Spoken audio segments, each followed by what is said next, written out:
Seconde chance au Père-Lachaise. 9e chapitre, seconde partie. L'enterrement de Belle de Jour eut lieu 2 semaines plus tard au Père-Lachaise. C'est au café Moka que j'appris la triste nouvelle, le vendredi suivant notre rencontre à Saint-Antoine. La cérémonie était à 14h. J'avais pris mon après-midi. Je ne pouvais m'empêcher de penser à la mission qui lui tenait tellement à cœur. Je n'avais pas eu de nouvelles d'Annie. Le temps avait dû lui manquer. Je devais faire pâle figure car Jeff s'était proposé à 2 reprises pour m'accompagner. J'étais de permanence. La matinée n'en finissait pas. Pam qui vive. La pendule de mon ordinateur marquait 13h quand la porte de l'agence s'ouvrit sur une femme, la trentaine lointaine et hautaine, qu'accompagnait dans son sillage son enfant roi. Elle s'était déjà assise devant mon bureau. Après 5 minutes de palabre, le petit prince daignait poser son royal postérieur sur la seconde chaise me faisant face. Jeff et Emma avaient déjà disparu au fond de la cuisine pour se partager à l'abri des regards la dernière plaquette d'antidépresseur. L'ami Jim, quant à lui, frappait de plus en plus nerveusement le sol de ses pieds, battant la mesure d'un air, s'éloignant résolument des ballades, vantant l'amour courtois. Elle s'était enfin lancée. J'aurais voulu échapper à ces mots à rallonge, dont chaque syllabe m'agressait. Certains revenaient en boucle, dans le but évident de me ligoter à ma chaise. Immédiatement, urgemment, subséquemment, elle s'écoutait parler. Elle n'a pas osé. Il m'a semblé entendre bénévolement. Et ce gamin qui n'est pas fichu de rester sur la feuille de coloriage que je lui ai donnée pour l'occuper. La voix s'était faite plus mielleuse. Pour l'estimation, cela n'engage à rien, et c'est bien gratuit, n'est-ce pas? C'est une très grande maison. 314 1159 s'était retourné avec les yeux d'un chat ayant flairé l'huile de foie de morue. Il savait que j'étais de permanence, mais aussi que je devais partir. Un dernier regard sur mon bureau, couvert de traces de feutre. Heureusement, ceux en bois avaient été changés pour des plateaux en verre, permettant d'effacer les traces de marqueurs, depuis qu'un petit sauvageon avait ravagé les locaux avec le tampon encreur de l'agence. Une semaine de travaux pour 1 heure pendant laquelle je m'étais retrouvé seul, condamné à écouter, cloué à mon bureau, les desiderata de recherche de ses parents. Livré à lui-même, il n'avait laissé aucune chance à tout ce qui s'était trouvé en dessous de son 1,50 m, bras levés. Rien ne fut épargné, ni les meubles, ni les murs, ni même les feuilles basses du caoutchouc de l'accueil. Heureusement, il avait réussi à ne pas se salir, comme me le firent remarquer ses parents, en prenant congé sans plus de gêne. J'allais être en retard. J'étais en retard. Le chat, lui, s'installa à la chaleur de mon fauteuil, à peine libéré. Dieu devait me confier le lendemain, avec un demi-sourire, n'avoir rien perdu. C'était certes une maison de plus de 300 mètres carrés qui fut décrite à pis, par le détail, avec moult photos. Mais Dieu riait maintenant franchement. 314 1159 avait fini, au bout de 2 heures, par arrêter dans son agenda le rendez-vous de visite.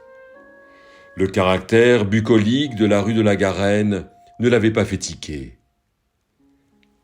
Il frôla en revanche le collapsus en réalisant quelques secondes plus tard que la maison était située à Moulins, dans l'Allier. Dieu était hilar, en m'expliquant qu'il dut en plus essuyer les foudres de la propriétaire, quand, ayant repris ses esprits et animé d'un professionnalisme qui l'honora, il lui conseilla de s'adresser plutôt à des agences locales. Ce fut ce dernier mot qui la mit hors d'elle. Elle le tensa vertement, avant de prendre à la fois congé et à témoin de son infortune, les passants médusés. Elle n'avait pas voulu en démordre, et ferait rimer parisien avec américain.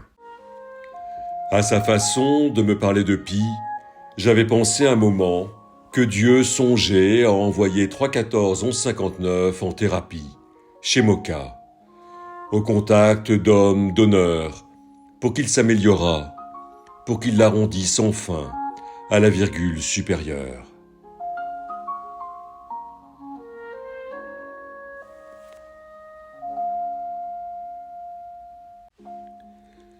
Le taxi venait de tourner devant le palais de la femme et remontait déjà la rue de Charonne, quand le chauffeur me demanda d'un ton enjoué à quelle entrée du Père-Lachaise je souhaitais être descendu.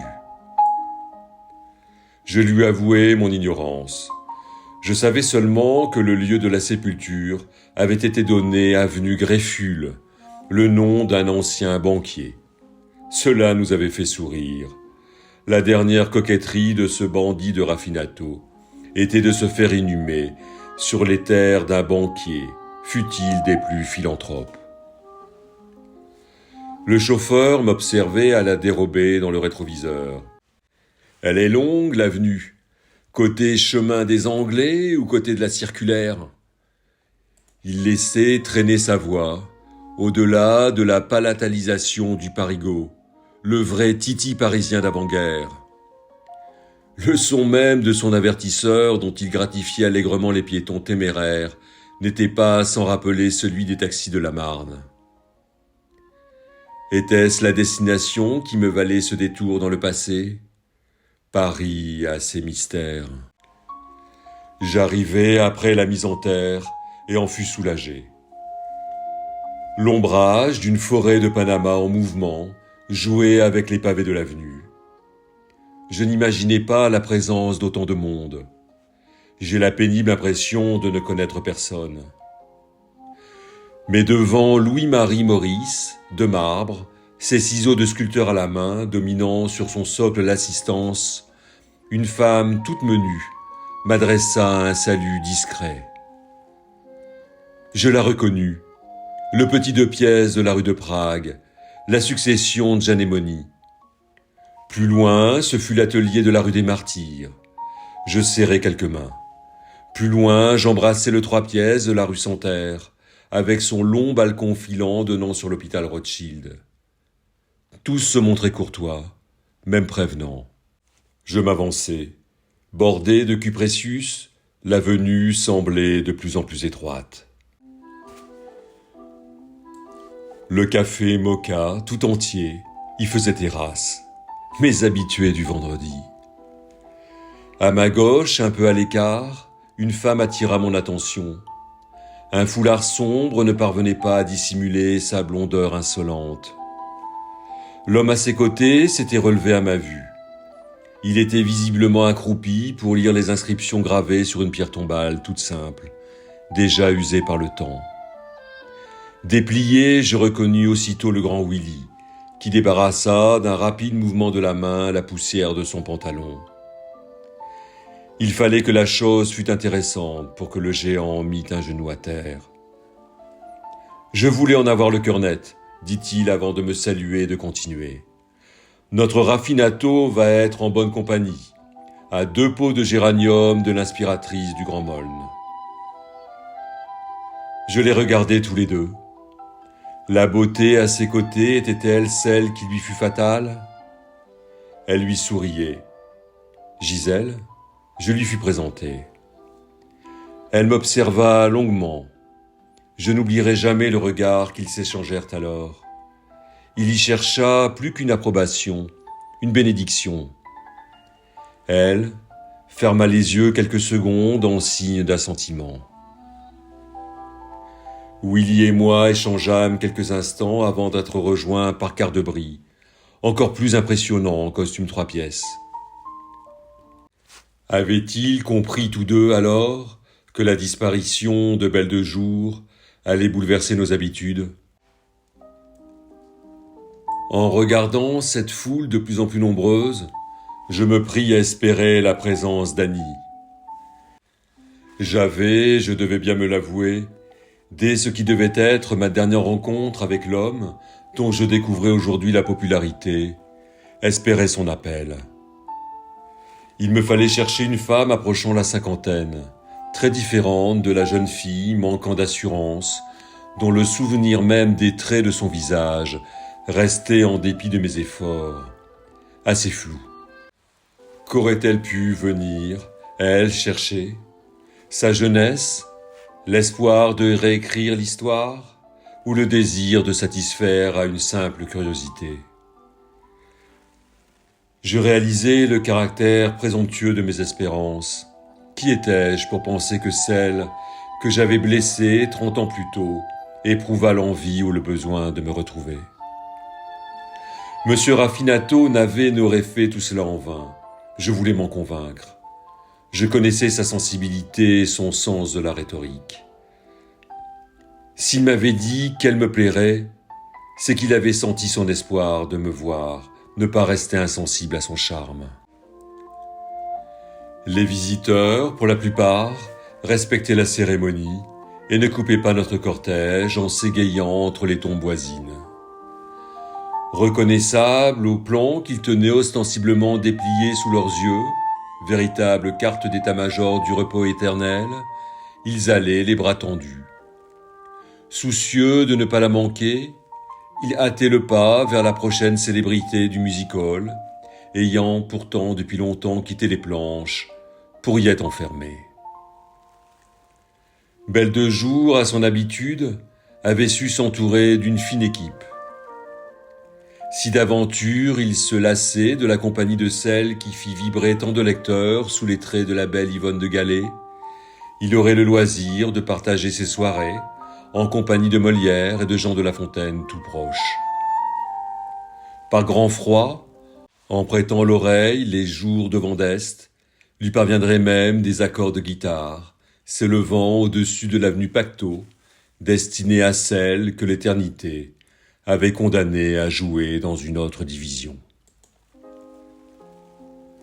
Peut-être Annie attendait-elle maintenant mon départ pour m'aborder? Mais si je m'éloignais, c'était aussi prendre le risque de perdre toute chance de la revoir. Si elle vient, je saurai la retenir, me glissa Gisèle. Allez-y. Elle voulut m'embrasser, mais Willy la devança dans une étreinte qui eut la vertu de me remettre le cervical en un parfait alignement. C'est donc droit comme un rayon de barre que je m'éloignai remontant l'avenue Greffule. Je passai l'intersection devant la transversale numéro 2, progressant mécaniquement sur des rails imaginaires que matérialisaient des bordures de pierre, fuyantes d'une perspective étrangement écrasée. Le plan parfaitement orthogonal de cette partie du cimetière n'était pas sans me rappeler en miniature celui de certaines villes américaines. À l'instar de ces tramways que dans les années 70 à San Francisco, l'on poussait en bout de ligne pour les faire pivoter sur eux-mêmes et repartir en arrière, afin qu'ils puissent ainsi reprendre la ligne en sens inverse. J'aurais voulu remonter le cours de ma vie. J'arrivais déjà à la ligne de démarcation des pavés, la rencontre avec ceux de l'avenue transversale numéro 3. 12 démarcations que dessinait l'inversion du sens des blocs. Je crois que je suis perdu, et moi qui n'étais déjà pas en avance. Je cherche l'avenue Greffule. Vous y êtes? Vous êtes arrivé? Était-il donné d'avoir un pareil sourire?